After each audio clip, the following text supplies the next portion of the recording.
Hello, everybody. This is section 214 of BC Lions podcast.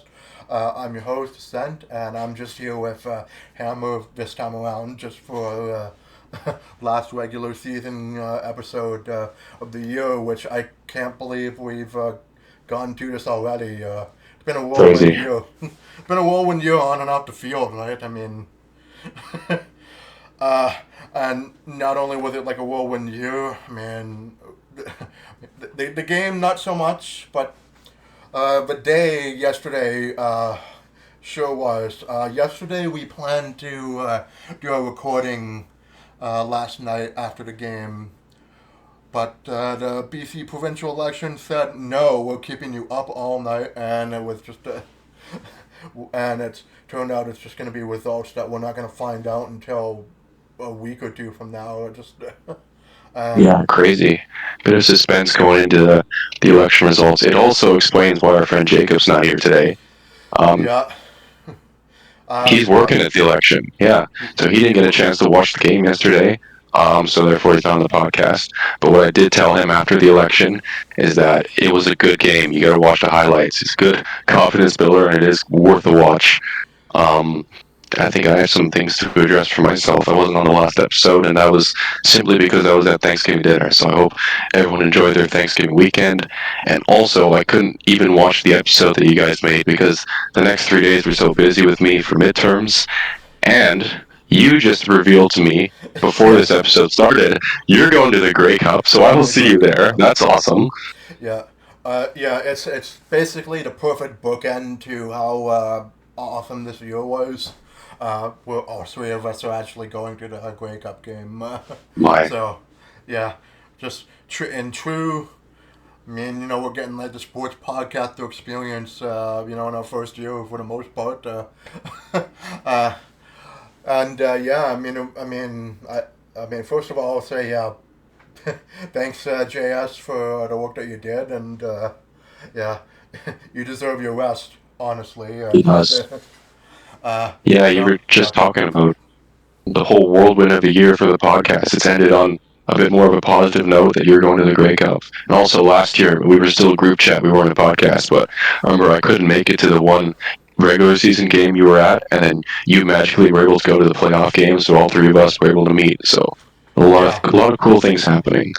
Before we kick off the gut check, I need to first say that I was at the game yesterday. So if we happened to record last night, I would have been wearing orange. I was rooting for an orange team on the football field. I'm wearing my Canucks jersey today because I was at Stick and Puck. So I like wearing a jersey when we're at Stick and Puck. But last night was honestly so much fun. Like the crowd was so alive and the upper deck was open. Much yeah, better than I expected for a meaningless game. It was also pouring rain. We had the atmospheric river going on this weekend. yeah, yeah. So There was a lot of flooding. I mean, yeah, and I was really worried throughout the day that I was gonna have a power outage and I wasn't gonna be able to actually do this episode either yesterday or today. Right? It was. I mean, it was still raining a decent bit today, but yeah, yesterday was just a deluge, and there was flooding close in Deep Cove, which is only like 10 minutes away from where I live. So, well, not the drive, but like geographically speaking, it's positioned pretty close to where I am. So, yeah, I thought I was gonna have some watching issues of this game, but no, thankfully I didn't, and I'm able to keep my Iron Man streak going today. And well, yeah, complete the Iron Man season, just being in every episode this year, and all 18 games. yeah, Congratulations. I wish to start Iron Man streak on my own next year. I mean, I've really enjoyed being on the podcast, and I wish I was able to join the episodes I missed this year. There were just, various reasons for it, but we're committed, and we'll make sure next year is going to be a better year, both on the field and off the field for us. So yeah, should we kick things off here? Gut check. yeah, gut check. I mean, yeah, Ooh. this game. I am wearing a I'm wearing my Dave Dickinson T-shirt for a reason, and I said this to you before the recording that this Vernon Adams, he played a great game. Now the question is, is he gonna get the start in the semifinals against whoever we play next? That in No. Saskatchewan and Winnipeg, right? If it's Winnipeg, I do think you go with Adams because you're gonna need like every single positive thing to add it, that you can get out of this game and apply it to nearly well, yeah, like a four straight Grey Cup appearance team, right? And and if it's Saskatchewan, I think you might want to. Well, I mean, if you stick with work for Saskatchewan, considering last week's game, I mean, yeah, yeah. Anyways, yeah. So I'm wearing my Dave Dickinson T-shirt because yeah, this reminds me of the late 2000s when it was Dickinson and Casey Printers were both really good quarterbacks for BC, and the coaching was having a tough time with deciding between the two for the most part. I mean, in 2006 it worked out. It was, I believe, it was Dickinson that pretty much captained the ship for the Grey Cup. When, but the rest of the way it was just was kind of like an embarrassment of which of the quarterback for the late 2000s. You know, between 2007 and then obviously in 2010 that was. Like at the very tail end of 2010, that was when Lule had his playoff game, his first game, right, and went on from there, right. Just so yeah, this reminds me of this game coming into the playoff now. It just reminds me of this kind of situation, and because boy, did BC play both sides of the ball. I mean, they ate their Wheaties today. That's all Oh I can yeah. say. That was that was probably. I mean, I get it. Montreal is probably not really into this game as much, right? Because it's a mean nothing game for them too, and they were starting both. Well, yeah, they were putting two quarterbacks in. It was Fajardo for the first half, and then it was Alexander for the second Yeah. half. But yeah, I I mean, I remember get. we had a very interesting halftime call, and at halftime you were saying, "Oh, this is the end of Fajardo here," because they don't have anything to play for. I want to Yeah. reference a Vancouver legend, Rick Mm-hmm. Tocchet. In his first season in the Canucks, we had like 40 meaningless games at the end of the year because we were out of the playoffs by then. But Tocchet emphasized that you're always playing for something because those guys at the end of the year who were putting in the effort were playing for roster spots the year after. Um, this was a meaningless game in the fact it didn't count for the standings, but we are playing a playoff game in 2 weeks, and the QB position is a big talking point. And one thing I would like to point out is when I was leaving the stadium, overheard a bunch of guys talking, and they were like, this is VA's offense. It was VA's offense that he, you know, built together at the beginning of this year, and they were playing fluid like they did at the beginning of the year. Like he had such a good connection with McInnes, and on the first play of the game, we saw that happen. Um, VA has not really played much with Keon Asher because he was out for the first 6 or 7 games, Yeah, it was. and I noticed that. he played well with him today. Catcher had some big catches.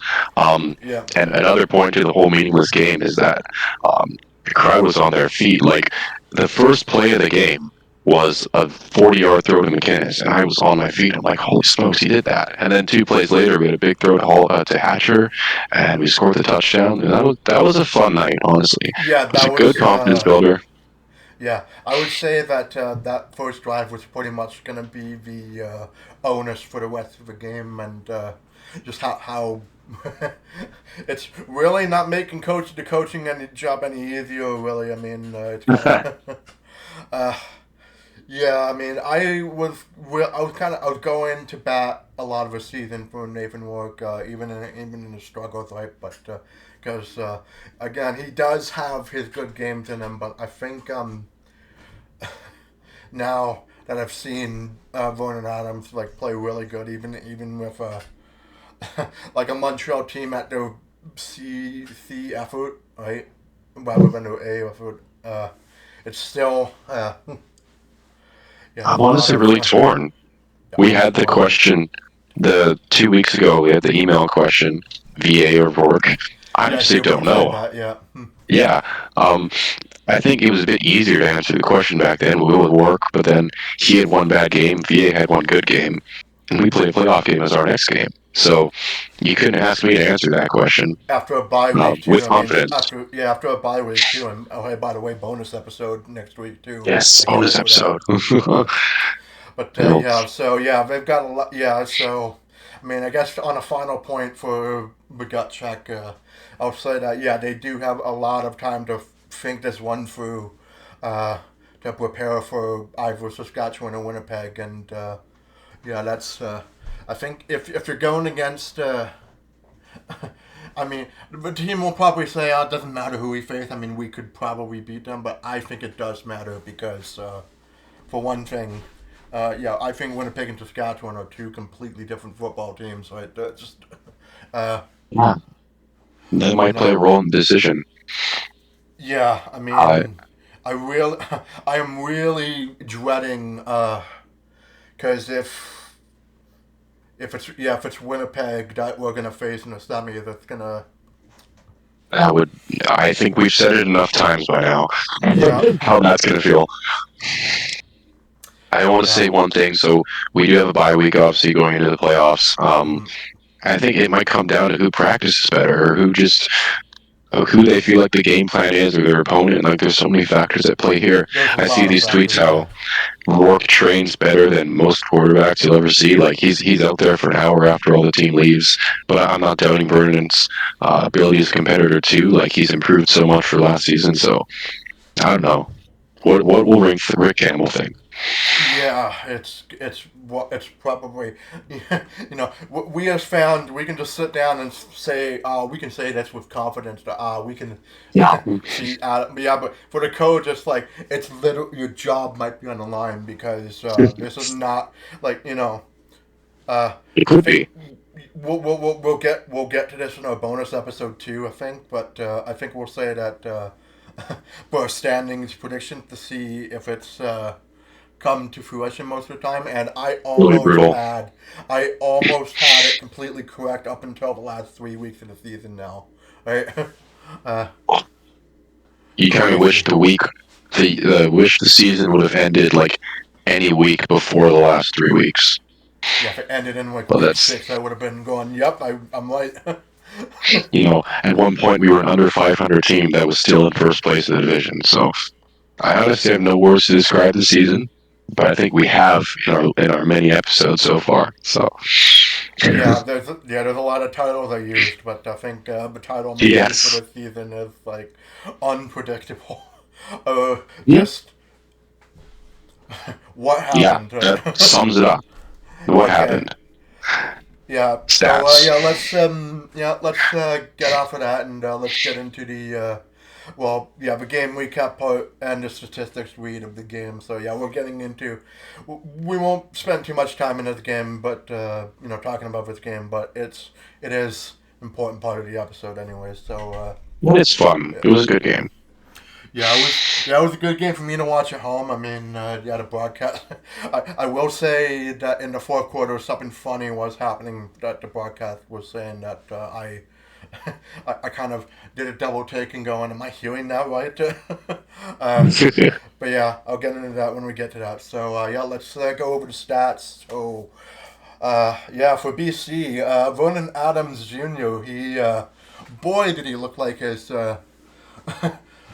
He looked Yeah, like he was back in tip-top shape today. I mean, from the first few weeks on, it was 26 of 36 for 385 yards and two crazy. touchdowns, two interceptions, but those are minor blemishes now. But yeah, we kind of got to work on that too. But yeah, two interceptions, 10.7 average per throw. Longest throw was 52, and then he had 39 rushing yards and 5 carries and one touchdown as well. So, yeah. We'll talk about that one interception later. One of them that was not his fault. The Mahomes Oh style my God, interception. that was two. Yeah, that it was basically for that interception. That was two straight, one in a million interceptions that I'm starting to Honestly, get yeah. real sick of happening right now. We said in the moment that was one in a million. Like, I don't know how that. Man, we'll talk about it in the game recap. Yeah. Okay, so yeah, for the running back, actually, Antwi, who was a lone trade deadline acquisition across the league, right? He was the only guy that we got, right?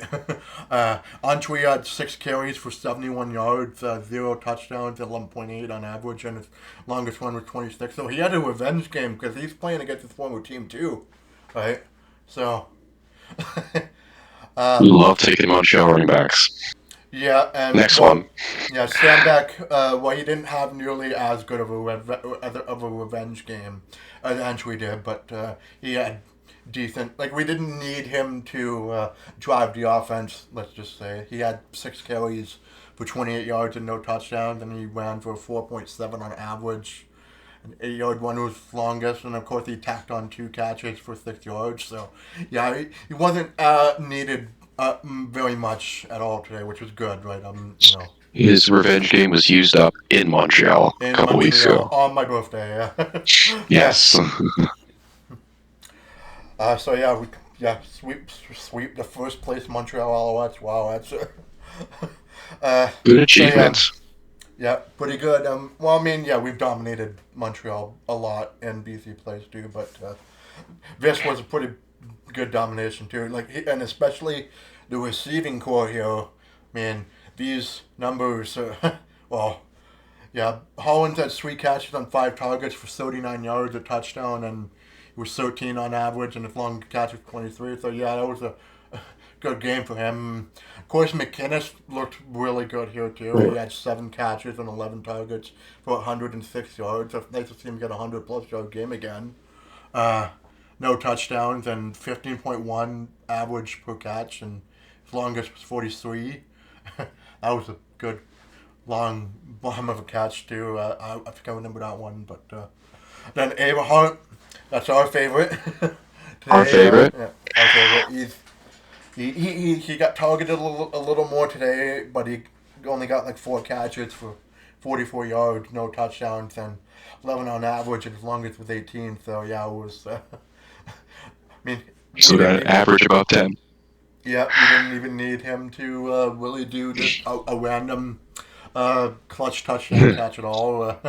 Barry Hill, he had a much better game too, even with his limited catch totals. He only did 3 catches on 3 targets, but he sure made a lot of yardage with that. 81 yards, 1 touchdown, 27 average per catch. Oh man, you love to see that. And as long as it's 52, so yeah, that was definitely an improvement from him there. I mean, I'd like to see that from him a lot more. And then, of course, Hatcher, Keon Hatcher with 8 catches on 9 targets for 117 yards, no touchdowns, and 14.6 on average, and his longest was 33. So, yeah, a lot of long passing plays in this game, right? Which it was so refreshing to see after so many 2 and outs happening in the last game, and just the feeling of being defeated a lot earlier. This one, no, but no, it was turned on its head, right? Like I had confidence with the offense again,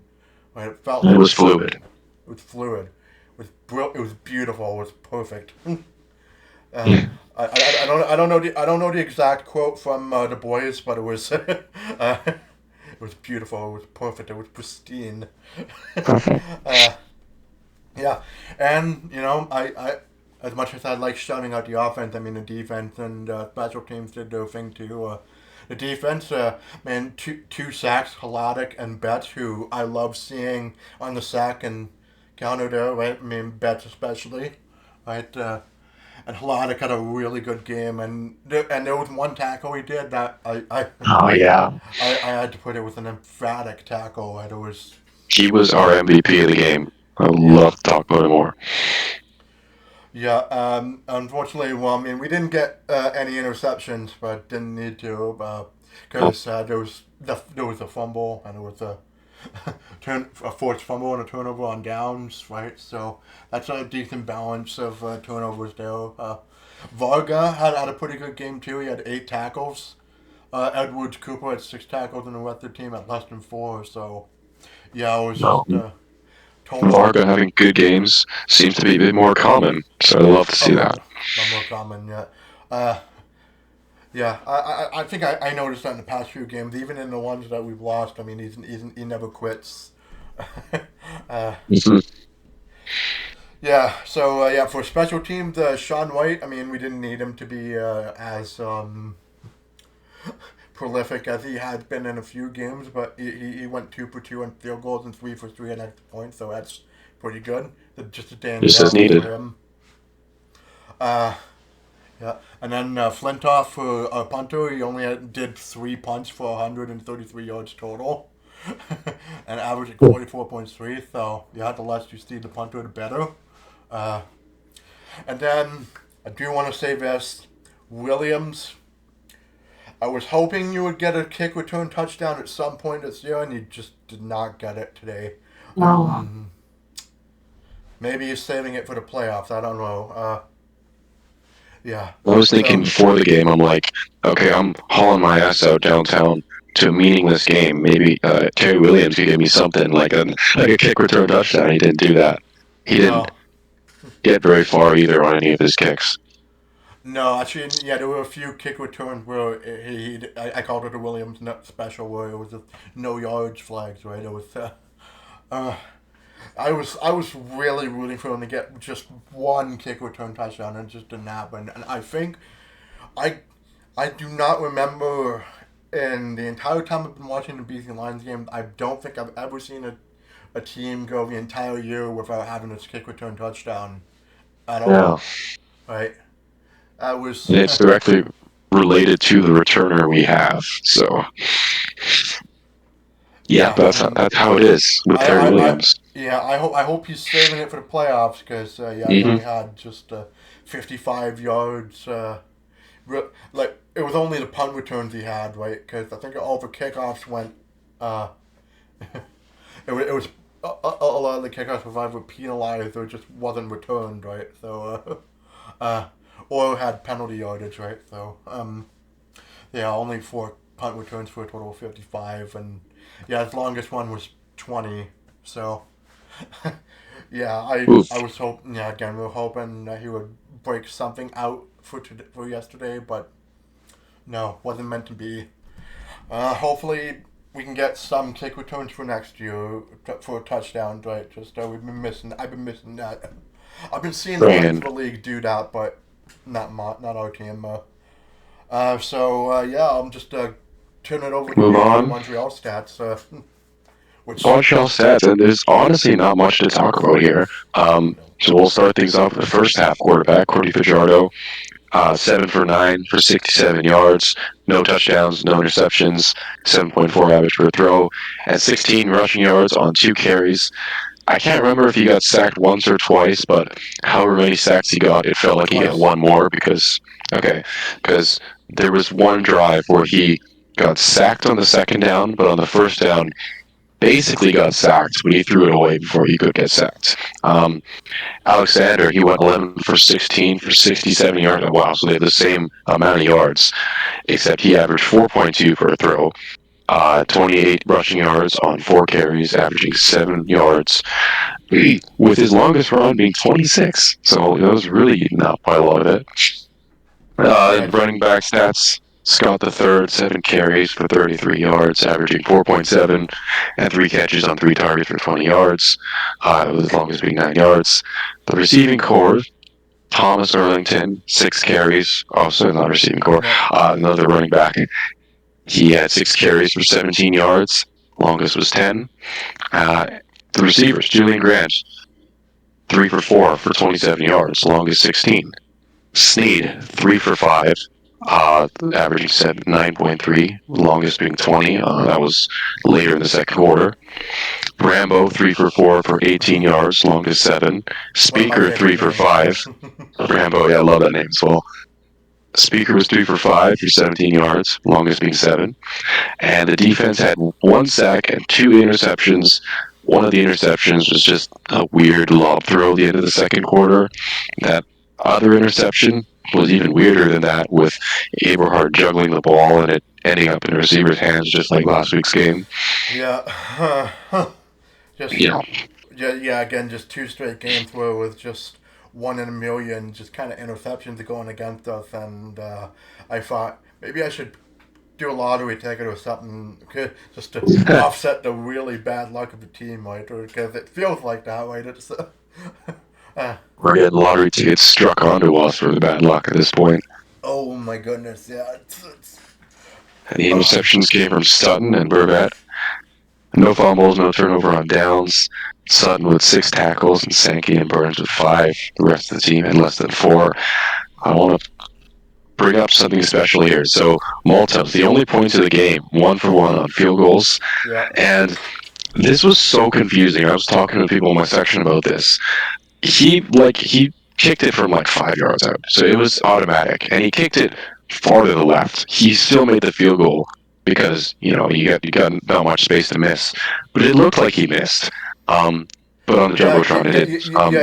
You said it. You said in the chat that it was you thought it missed. I didn't reply to that, but I would There think. was some very confusing things going on. So the scoreboard announcer, said that he missed, and I'm like, wait, I thought he made it. So I messaged you. I'm like, wait, he missed. So when you miss a kick, the opponent's team misses a kick, everyone goes home with Right. a free slice of pizza. And I scanned the QR code. If only this thing could load. Yeah, you get a free slice of pizza. I have it on my phone right now. I didn't use it, but I got a free slice of pizza for a kick they didn't even miss. so Thanks, Lions. yeah, just a free pizza slice, a glitched pizza slice or something. Yeah. Would have been awesome to use it after the game yesterday. I went to McDonald's instead of Pizza, but last time they did do a miss, I did get Pizza, which is pretty good, by the way. Yeah. Yeah. So it was still valid. Or actually, no. You said well, you used It it, right? expires Yeah. it expires very quickly. But Okay. Yeah. I hope someone else benefited from that. Oh boy, that'd be messed up if our software kind of just updated and said, "Oh no, he actually made the field goal," and saw right in the middle of a person redeeming, they'll keep on going, "Oh man." I was Yeah, like, because I was like, my eyes are totally not deceiving me, are they? Um, I'll carry on here. Um, okay. Zima punting stats: 7 punts, averaging 49.3 yards, with his longest being 57 yards. Neither punter hit the scoreboard today. No, we Letcher no Jr. no we didn't get a fan appreciation punt to the scoreboard. Oh, he could have done that for our enjoyment to appreciate Yeah. us. 7 return catches on special teams, 4 kickoff returns, and 3 punt returns for a total of 190 yards, with an average of 36.3 for kickoffs and 15 for punt returns. I did make a point of this in the chat throughout the game. This returner is really good, and I wish we had a guy like him. With that kind of ability, that's just actually threatening special teams, right? Instead of always having uh, a returner just die at the 40 or the 20 or the 30, right? Just for worst field position, but yeah. Special teams player that makes the other team feel scared. Yeah, it seems like most of the league seems to. Well, actually, there was a time about a decade ago that most of the league did have at least one kick returner that would strike fear into the hearts of their opponents. Right now, I don't really think not so much. I mean, Alfood would be one example, and then of course you got the guy in Toronto too. Right. Yep. Oh, he scares me. He does. And now Letcher here, yeah, three really good kick returners, and not us, but and then of course for penalties and time of possession. So penalties is pretty fairly clean game by BC, which is good. But Montreal had 6 penalties for 65 yards, and BC had 3 for 14. So it wasn't anything too egregiously missed happening. Because again, it was like a blow. For all intents and purposes, objectively, it's a blowout score, right? Because they were holding it the entire time. Nothing controversial really. Time of possession, I mean, especially here, BC had the most with 33 minutes and 39 seconds, and then Montreal 26 minutes and 21. So, it was. We just did a lot with the time and possession. Yeah, I mean, compared to last game where it just felt like almost every drive just ended in a two and out for BC. Here was the Right. opposite, where Montreal was getting a lot of the two and outs, and uh, yeah, Game it recap. yeah, it just Sorry, well, I mean, didn't yeah, mean to. before we get there, I mean, I'll just say like it amazes me how just from one game to the next, it's just narratives can just flip on a dime, even if it's even if this is a meaningless game, right? Uh, yeah, I'll just quit. Yeah, we'll just get into the game recap immediately. So of course Hammer was at the game. I mean, I was watching on Is that the TV, game? so we had kind of like a split viewing experience. So I thought that'd be pretty good for to add to a lot to the notes. I mean, at least Yeah, I'd love to do the first quarter here because I think that was the most memorable one for me, and the game was so good. I honestly kind of tuned out in the fourth quarter. I'm like, man, this is going by really quickly. Yeah, I didn't put nearly as many notes in the fourth quarter because I knew it was pretty much over. I just wanted to see what the final score was. But yeah, so first quarter, I mean, yeah, the broadcast mentioned it was I believe it was yeah, with Nielsen and Sudo, and then it was they said that Vernon Adams is starting for the first time since like week 9. So that was the shutout game against Winnipeg. So it's been 79 days since that happened, and then yeah, BC is wearing the gunmetal jerseys too, right, to finish it off the season, which I'm I'm kind of surprised. yeah. I didn't get any announcement of that. They usually make a big deal out of it, like the Toronto game a couple of weeks back. But Oh, you had the experience of when I was introduced to those gunmetal jerseys 10 years ago, where it was a complete surprise to both the players and I the was fans, surprised. sort of, right? It's Yeah, such a that kind of CFL gimmick. yeah. So yeah, I mean, yeah, those jerseys are pretty slick, and of course they still have the indigenous logo on the helmets too. So I imagine they're going to be keeping that for the rest of the year. Hmm. Love Feels it. like yeah, feels like BC does that anytime they do the reconciliation game. Then they'll keep that logo on for the rest of the year. So we're not going to see the BC letters anymore, which I'm a fan of. Hmm. uh, BC got set to receive the kickoff. It was penalized, so I mean that was the one that was the first kickoff where Williams didn't even return it. So BC had really good field position immediately at the 50-yard line, which I'm like, okay, good, it's really good. And then out of the gate, McInnes immediately catches a deep throw on first down for 43 yards. Crazy. Uh, Out of the gate, I was on my feet. Crowd was I already wish erupted. I wish I could stand up so I could be on my feet. Just I would be I'd be like doing a wheelie or something, run like on my wheelies. You know your ways of doing it. Yeah. So yeah, immediately 43-yard pass, and then um, no PI flag on Aberhart because of an uncatchable ball, but Hatcher converts on for a first down on a jump. You know, he jumped up to catch it, and Adams was being pressured at the same time, so that was a very that play worked out pretty nicely, even with the pressure. And then after that, and then Adams pretty much runs the ball in on short yardage to take a quick 7-0 lead. Uh, Easy as you like it, man. Two yeah. throws. Again, complete opposite of the first drive of the last game, where it was just the second play of the game. It was an interception, and you took 4 plays for a touchdown. Right, night and Yeah, day. Uh, completely.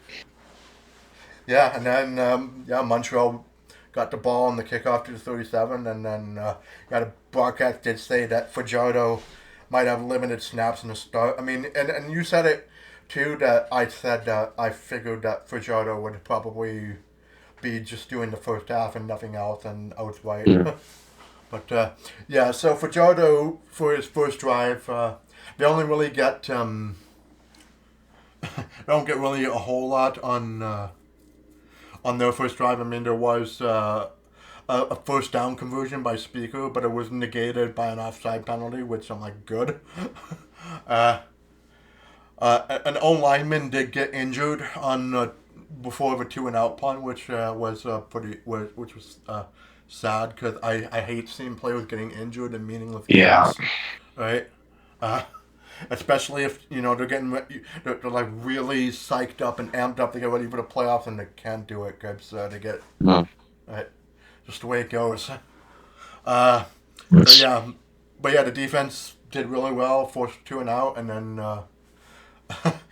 on BC's second drive, Adams had some really good plays in this one. A few times he did Adams did run for 11 yards. He had a slide run, which was that always gets oohs and ahs out of the crowd for a quarterback running for a decent distance for a first down. But they don't really do too much with that, and then yeah, BC punts again, and then Montreal gets another two and out, and Williams returned that punt to the 45. Hatcher converted a scrambling pass from Adams for 12 yards, and he had a then lot of targets. Barry Hill, and then Oh, the 52-yard catch and run by Barry Hill for the touchdown, and that was big thing. Oh, that was amazing. yeah. I mean, it just feels like I even said this during in the chat where I feel like big plays have come far too far in between for us lately, right? It's just It's um, because so hard to do that, and these quarterbacks have been used to doing that at the beginning of the year. But we want to get that back in rhythm here, and this game's yeah, shown we could do that. they can absolutely do that. And yeah, it was a bomb catch, and yeah, it was a very impactful touchdown that that ended up really that I mean that made me go from well I mean I was still a little nervous for this game but not super nervous but I was still a little nervous that if they lose this game again what's that gonna do to our confidence but no uh, so yeah then after the 14-0 lead was taken by BC then Fajardo I mean he did do a few conversions too uh, actually no there was an unnecessary roughness penalty on second down and then, yeah, Fajardo up to a check down pass. It was another two and out, right? I remember that now. It was a two and out. So, aided by penalty, and then BC got the ball back. Abel Howard had a nice jump catch to end the first quarter. And at this point, I was also, like it is with these 4 o'clock games, I have my dinner time break usually in the middle of the first and second quarter. So, I Yeah. I did watch the game, but I wasn't taking notes. I don't really remember much. uh, Remember, you were still messaging me when that happened. I'll roughly cover the beginning of the second quarter here, but not too much happened. So most of the time you missed was eaten up by a 7-minute BC drive, and there was really no big plays to eat the clock. There was a bunch of runs and short passes that ended up obviously ending in the middle of the field. They didn't go out of bounds, so the clock kept running. So that ended up until 8.5 minutes left in the quarter, where Sean White kicked a 33-yard field goal to make it 17-0. Um, the second drive of the quarter, Montreal had a two and out, but it was a very eventful two and out. On the first play, Fajardo got pressured by I can't remember who, but it forced him to spike the ball, and then he got sacked on the second play for a two and out. So that was nice. Second BC drive, two and out, two nothing and out. happened. Yeah, and on Montreal's next drive, they had consecutive 20-ish yard plays. So the first was a throw to the left for Speaker, and he ran for a bit. And then the second play, Fajardo ran for 20 yards. So they made it to BC's 2-yard line. And Yeah, then Ascent they came were back deep in from the dinner. red. Yeah, I remember. Yeah, they were deep in the red zone when I came back from dinner, and obviously I must have had an effect on the defense because again they Mm-hmm. bent but didn't break. Right. Uh, and Why? I love this play. yeah, this. Well, I mean, first of all, Nickelback was in attendance for this game too, right? The broadcast did mention that. So, I mean, I'm not really a huge Nickelback fan, even when I was in high school. But yeah, Always got to note that. nice to have big time acts just chilling and watching a football game, right? So yeah, but back to the football. Haladic had an emphatic denial tackle of Davis for the touchdown, right, for a loss of 3 on second and goal. Right, he Why? just What more can you say than walled him. emphatic? Just Wa- bodied him. Up in the flying air. him like a Wow. wrestler. Yeah, The that was fans were they were on their feet. yeah. There were yeah. Even here, I just I could feel that hit even through the TV screen. That's how hard it was, right? That was. Yeah. Yeah, and then obviously Montreal had to go for it on third down and didn't work. It was incomplete. Fajardo like threw it really incomplete, really badly on third down, like with overthrown I by a was bunch. too deep in the end zone. Yeah, I was wondering Yeah. what he was doing. So yeah, turnover on downs. I mean, I think if I'm Ryan Phillips, I want to key in on that moment because no doubt we're gonna see something like that against either Saskatchewan or Winnipeg, especially Winnipeg and especially Brady Oliveira, right? Hmm. Yeah. Yeah, we want our defense to really do something like that to him for once, right? Like, I I am sick of this guy running all over the defense, right? I'm like, See, I okay, do not we gotta want to have a watch a concept game. like that, right? I know. I don't want to watch a game we play against them. Right, yeah. So yeah, I'm Ryan Phillips. I'm telling my defense like this that's the kind of intensity I need you to be at, right? With the Mm. Helatic tackle, right? So that's pretty good. So yeah, 3 and out, and BC takes over on the 2 yard line, and then you know, props to, even though it is a turnover on down, like deep in their zone, it's still, you're in the shadows of the goalpost, right? You have to get out of it somehow. So I noticed. Yeah. Yeah, Adams does get out of the shadow of the goalpost, right? Aberhart catches for 20 yards, which great. Um, And then, uh, yeah, and then there was multiple 10 plus yard conversions to a few receivers. And then I heard I don't remember telling you this. I might have told you in a halftime call or something, or maybe not, but I did see that, yeah, Stanback wasn't, yeah, Stanback, the reason why he didn't get as many snaps, now that I see it, is because he was out for precautionary reasons, right? Like, he didn't want to injure him much more, right? uh, I'm sure he'll be fine, but it's just, yeah. So it was on tweet the rest of the game then. So, yeah. And then Adams, unfortunately, he did get out of the shadow of the goalpost, but it was, near the end of the second quarter, but he did throw a bad interception to thwart all the offensive momentum. But even though Campbell did challenge for defensive pass interference, I just said that that's not going to be PI. That's going to stand. And I was right. thought it was very unnecessary to challenge it, but I feel like Campbell's yeah. had So a lot more of those than you would think, right? Just those unnecessary challenges, right? Uh, yeah. At this point, I mean, I was a little worried, to be honest. I mean, again, it was all about offensive momentum, and then Montreal finally has something going right for them. Going, oh, here it comes. But uh, fortunately, again, they only took over on the 8 yard line, and then Erlington got driven back for 10 yards and first down. And they didn't really do anything with that drive. I mean, they just kind of they were waving a white flag, and it just ended the first half. And it was I called it an A-graded 17-0 first half, right? I think it was an A graded first half. It could have been A+ if it wasn't for that interception. Right? And it was all offense until an interception. But thankfully, there wasn't as much time left in the quarter to like really have Montreal do anything with that, right? So stayed at 17-0, and yeah. Third I quarter, I just want to keep on. Yeah, oh yeah, I'm also gonna say that I was so impressed with Vernon Adams that for my halftime stats screen cap, I put his stats for the first half, and he went 15 for 20 for 224 in the first half, right? that was Two I just want to, 24. yeah, I just want to put that there. I mean, he had a crazy good first half, and then of course it slowed down in the second half because obviously the score was pretty big now, but yeah. So I what didn't is? watch the first 5 minutes of the third quarter because we had a very good halftime call. I was Yes. out in the tunnel because I needed a quiet place to call you.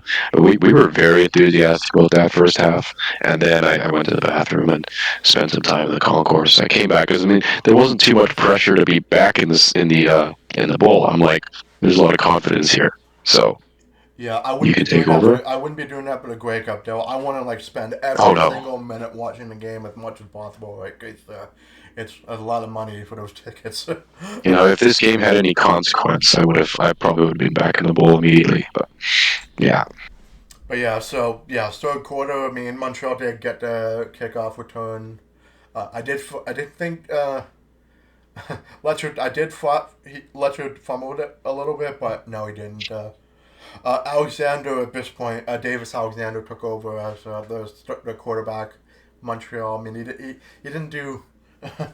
He wasn't his normal. Well, I'd probably say he wasn't his normal game self, where he was pretty good with those Montreal wins too when Fajardo was out with injury. But yeah, there was a two and out, 2.5 for Montreal, and then Williams had a Williams special for a no yards punt, and then it was amazing. yeah, a lot of I'd say a lot of two and outs, but there were some nice plays in between. Like Adams had threaded a throw to Hatcher for 20 yards for one catch, right? That was pretty good. And then same thing for another for 15, and then yeah, yeah, Adams was like pretty much doing it all in this one drive, but. That I thought it was gonna be 24-0, but then the fluky interception happened where Abel was just bobbling the ball a bunch, and it was picked Yeah, and off even by he lost the handle and it was picked off. he was on the Really, ground and he bobbled it 4 times. And I don't know how you can bobble it 4 times without A, you catching it, or B, it hitting the ground, let alone it just bouncing to another player. It was insane. yeah. You know what that reminds me of? That reminds me of the Jermaine Coast catch in the Super Bowl 10 years ago for the Seahawks, right? He had that insane catch, and then that was before the Malcolm Butler interception, right? That catch uh, gets forgotten in history. That was a good catch, but yeah, don't think of it without think what happens next. yeah, this was like the antithesis. This was the interception version of that catch, where it was just Oh boy.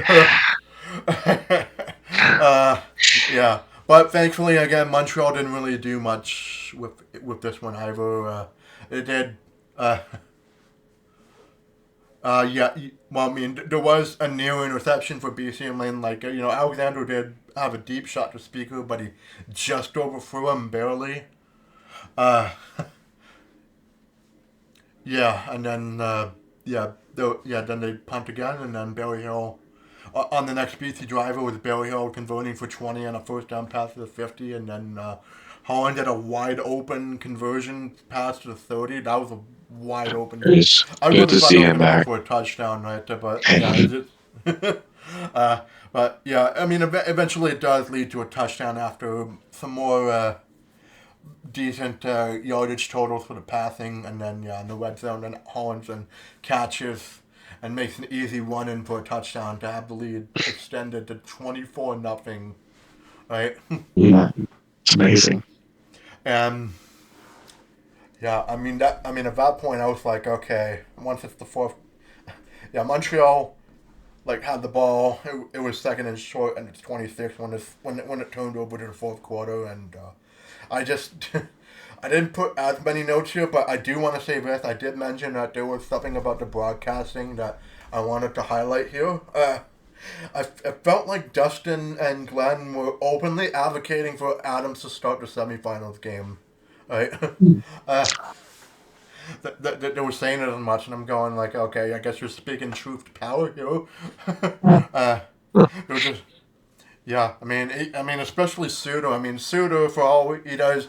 I mean, there was like the one moment in the Hamilton game where everybody was complaining about him with the path interference stuff in the overtime for the Hamilton game. But it was more like it was more like yeah, we want Adams to have a. Felt like do a little bit of a Lions homer for that, but. Uh, Yeah, I thought that was pretty funny. I mean, yeah, they're openly advocating for a quarterback to start. I don't really hear that all that much. I didn't Um, expect that either. Just didn't watch uh, the broadcast, but I never really see them having strong opinions because they're supposed to be neutrals. But I think they're saying what was kind of on our mind when we were talking about earlier in the show. yeah, like I said, it's like I said, I phrased it as speaking truth to power. If they're talking about a lot of Lions fans' mentality, they're going like, okay, we need to have the best chance to win, right? And from this game, it's looking like Adams is the best chance to win at this point. To yeah, so yeah, in the fourth quarter, I mean, yeah, Montreal does get a field goal. Well, the field goal that was apparently Oh missed, yeah, right? Yeah, the glitched pizza coupon miss. Yeah, the coupon miss, right? But it was actually a field yeah. goal. So yeah, that was the only points that Montreal scored the whole game. And then there was a couple. Yeah, there was. Uh, yeah, I was kind of flipping between this game and actually I was watching even a little bit of the hockey games on for Saturday too, right? Just Mhm. but Yeah, and in the fourth quarter, I was mostly just checking my fantasy hockey team, so oh very relaxed. yeah. Yeah, I mean, yeah, Sean White does get into the field goal action again for a 27-3 thing. I mean, although one of our own O linemen did get injured in the midst of the fourth quarter too with Perkins, and I do remember him being a little bit contemptuous of him last year for all the holding penalties, especially in the Western Conference Final. Um, but yeah, he got injured, but yeah, and then broadcasters basically spend most of the rest of the game talking about the quarterbacks of the Lions. Montreal does get denied a garbage time TD and a fumble from the goal line too, and that's a moment I'd Ah, like to see. I Right know. there. That They was a were good really moment. playing to the final whistle. They were. Yeah, they were I really love the like, fight in the team. yeah, they were really like, no, we're not gonna give up a garbage time TD today, you Alouettes. Yeah, and then BC won the clock out, and I put the Lions get confidence back into the game to prepare for a road semifinal game against whatever prairie team that's east of Alberta, right? Because actually, yeah, I mean, on that note, I mean, yeah, it's the first time ever that we've seen a CFL playoff with no Alberta team, right? Oh wow, that could have happened last year, but Saskatchewan choked on the final day. But we'll get that this year. No Alberta teams. Nice seeing the Stamps not in the playoffs. It's They so being one of our weird. opponents. It is so weird not seeing an Alberta team in the playoff, right? Especially not Calgary, but Yes. yeah, yeah. I just want Calgary to stay down a little more longer, right? Considering the decade of success they had last one around, right? So yeah, 27-3 win versus Montreal, and then yeah, BC. That was a much needed confidence Yes. booster of a game for us because I imagine if we had lost this, I think we would have gone into the playoffs like really despondent, right? We would have been in panic mode. Let's be honest. Yeah. No, I was in a little bit of panic mode after the Ready. Hamilton collapse, right? But yeah, and then it started to compound. But yeah, uh, season ended off with a really good win, and again, like all we can hope for is that everybody on the roster rests up really nicely. Take the time to go over a lot of film. I mean, we're not even going to find out who they're going to play until next Saturday. So yeah, they can just afford to have a nice Yeah. break after all that work, right? Just to make make the playoffs at 9-9, right? And a Nine nine and and nine, nine man. record. You almost can't believe it after how we started the season, but we ended the season how we started it off, which is strong. A strong performance from Vernon Adams. So we await the QB decision, and we also await the opponent. So The we'll get opponents, into yep. reviewing next week's game. One thing I want to say before we get into next week's CFL games is that just now we confirmed who the World Series opponents will be. We see the Dodgers Yankees as that game just ended. So Yeah. yeah, I mean, if we were a podcast for baseball team, I imagine it'd be well. I'm not sure what team, or if any, that JS roots for, but I think we'd be at each You, other's throats a little bit. you think we would be? Let's just say in MLB terms, that would be like if we got Alouettes versus Winnipeg Blue Bombers Grey Cup, which we don't want to happen. No, We don't and want the best teams in it, no, and and our teams actually, didn't make it.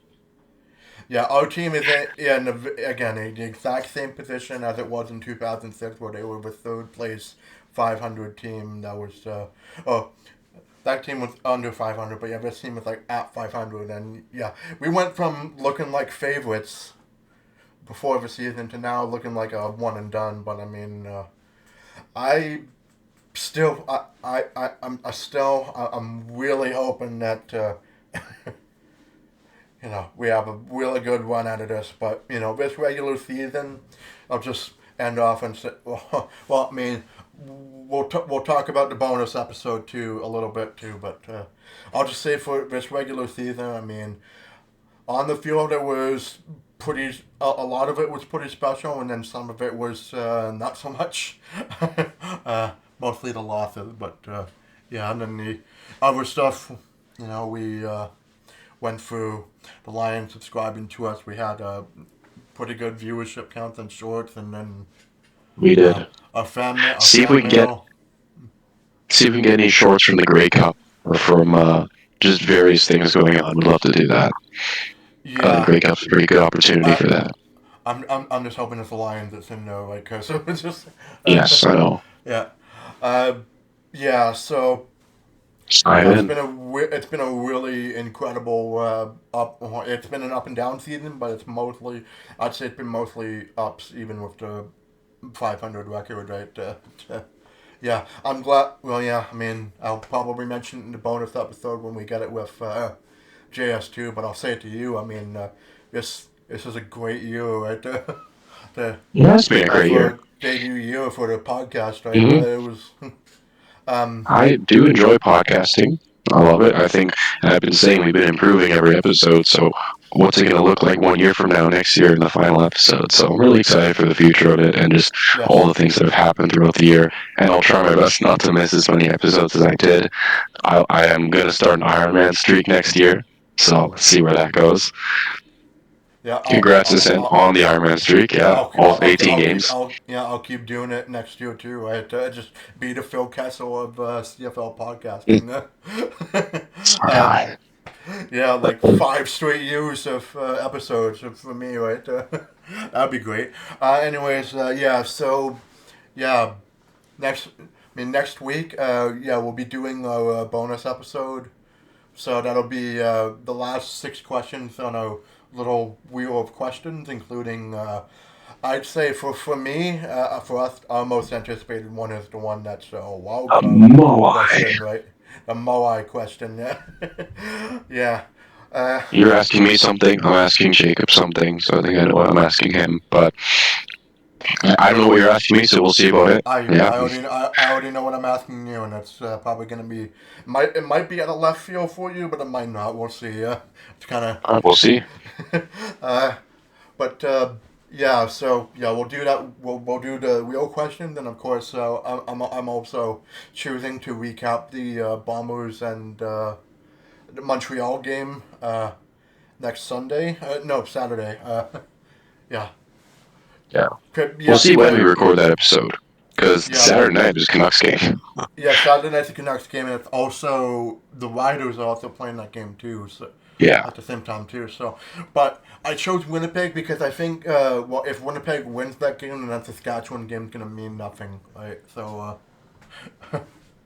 I do But, get the yeah, feeling I do get the feeling Winnipeg should be able to win that game considering how we trounced Montreal, but I don't know.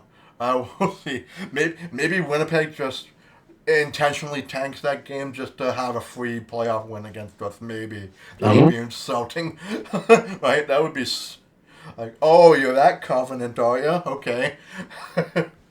uh, yeah. So that's our slate for next week. my camera has stopped working, but we can Oh, keep talking. Hold on. Okay. Well, yeah, we're getting pretty much to the end of the episode, so yeah, I'll just yeah, I'll just end it off here. So yeah, you can reach us at through our email at section214 at gmail.com. So that's so there's that, and of course we have Twitter and Instagram in the description as well, and of course we got our Discord accounts too, as well if you if you're on that as well, and then of course yeah we'll be back next. Hopefully, with no election delaying us for next week, but Oh boy. but Well, yeah, yeah, good we'll episode. I really enjoyed the discussion here. really good game and really good episode, and of course a really awesome season. I uh, Yeah, it has and been a fun season. Sports is all about ups and downs. We experienced them, but together we had fun, and I think that's what it's all about at times. mhm. Yeah, together we had a lot of the losses. Just talking about it with catharsis, but also in the Mm. wins we have joyous moments, right? And it's nice to Yes. share that with you guys, right? And oh, uh, yeah. So that's gonna be it for us for today. So yeah, we'll see you next Saturday. I'll see you next week. Bye bye.